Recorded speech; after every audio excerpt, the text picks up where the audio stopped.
it's been difficult. Like what this Daniel fast has taught me is like I do feel good when I treat my body well, when I 9 pounds down since starting.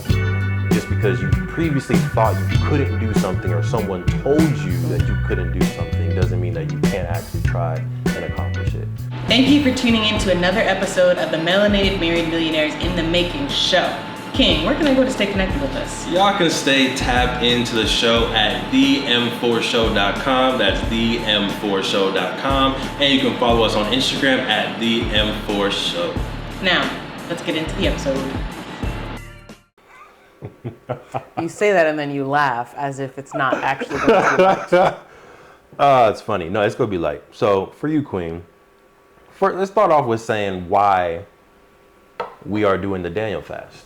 Right? And can you just explain high level what the Daniel fast is and why we decided to do it this year? Because we didn't do it last year. I think the last time we did like the full Daniel fast with like all the rules was 2021 when we were living in CP. So why for you in this stage of life did you feel like it was important for us to do the Daniel fast again, top of 2024? I do also want to preface, we do the nutritional part of the Daniel fast. Yes, ma'am. We don't necessarily do all of the full Daniel fast with like the daily prayers and things like that. We kind of do our own version of it. So I do also want to preface that. Yeah. But I like to do it as just a nice reset. Yeah. I think sometimes we get into like the monotony of life. We get into even just like, again, when we're talking about like our physical bodies, our vessels that we should all cherish.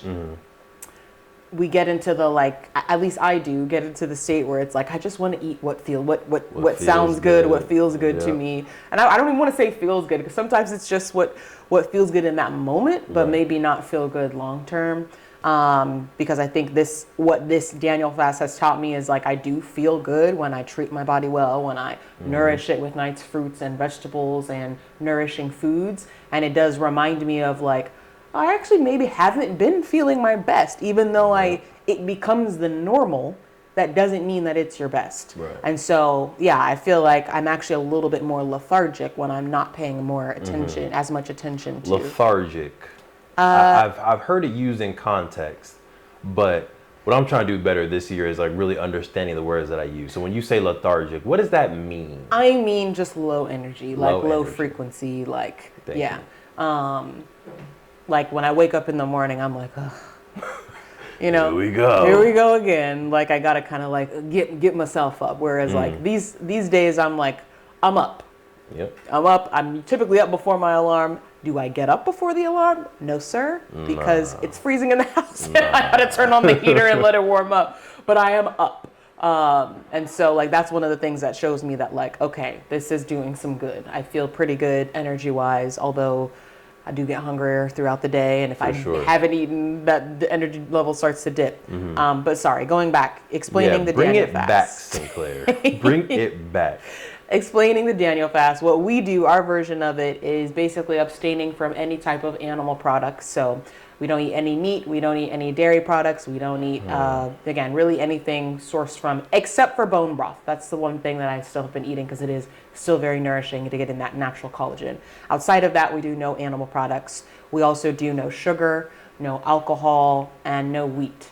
So which means no bread. No bread, no like flour tortillas. It's been, and no fried foods as well. So it's been difficult. Like a lot of our staples that we would normally have are falling into one of those categories. So it is definitely challenging to try to think of like, okay, how can we keep some type of normal routine? Like as much as possible, I like to like, how can I take a meal that we normally would eat and just make it Daniel fast approved so that it doesn't feel like it's so difficult.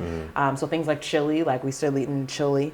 Did some like greens and chipotle yams, that was fire. Right, that we can all make still Daniel fast approved. Would you recommend other couples to do the Daniel fast or some sort of fast?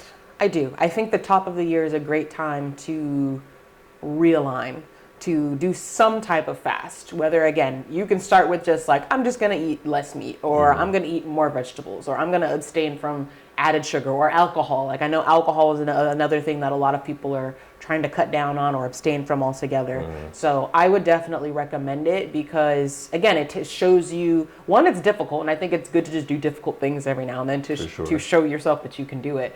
But I think it also is good to see, like, wow, when I abstain from these things, I do feel better. And then I think moving forward with that mindset, you can start to enjoy those things with a little bit more moderation, knowing that, like, I feel best when I'm not consuming these things in excess all the time. Right. And going the superficial route, we're also doing the Daniel fast because we're going to Belize soon.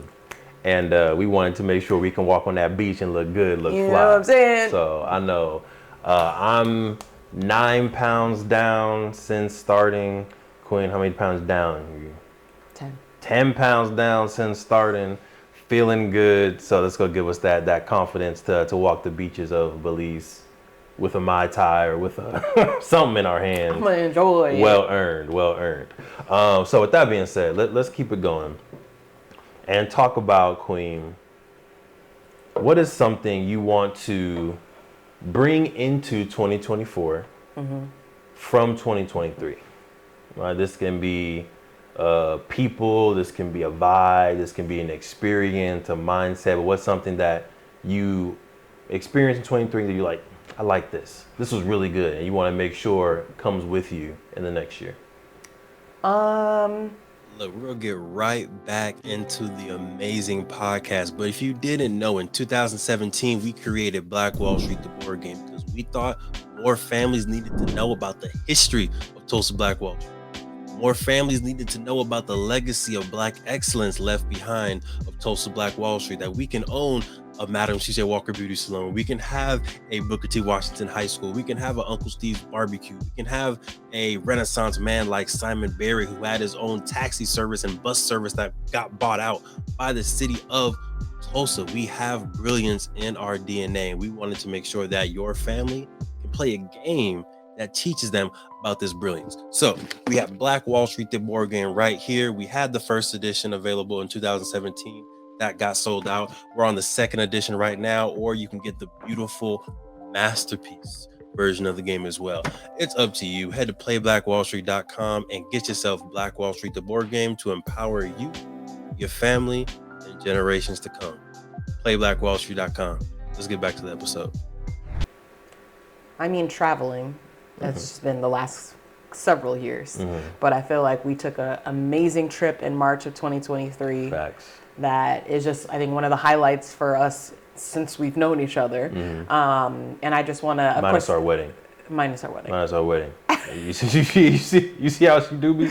I said one of the highlights. I didn't say like the highlight. One of the highlights. And so, yeah, I just want to continue to keep travel as a part of our routine. Again, the fact that we're going to Belize, I'm excited for that. And even if it's, again, just exploring a new part of California that we haven't seen, I like to explore. It is a time that I feel the most alive, the most like tapping into like my younger self and not stressed out about things. And I think it's important to have those times like throughout the year. So that's definitely something I want to bring in, is our exploration and travel adventures. Nice. Yes. Okay, I like that. What about you? I'm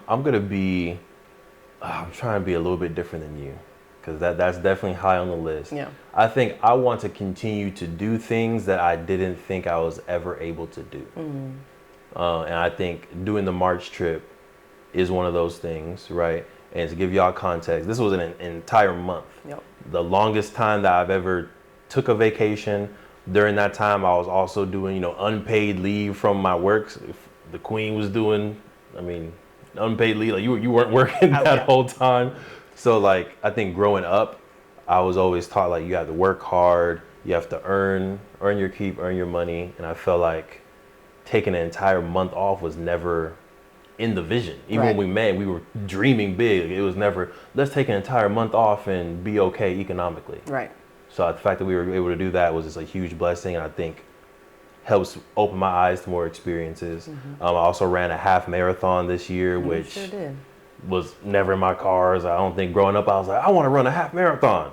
Negative. Like, it was like 100 yards 400 meters at the most. And even that I didn't like as a kid.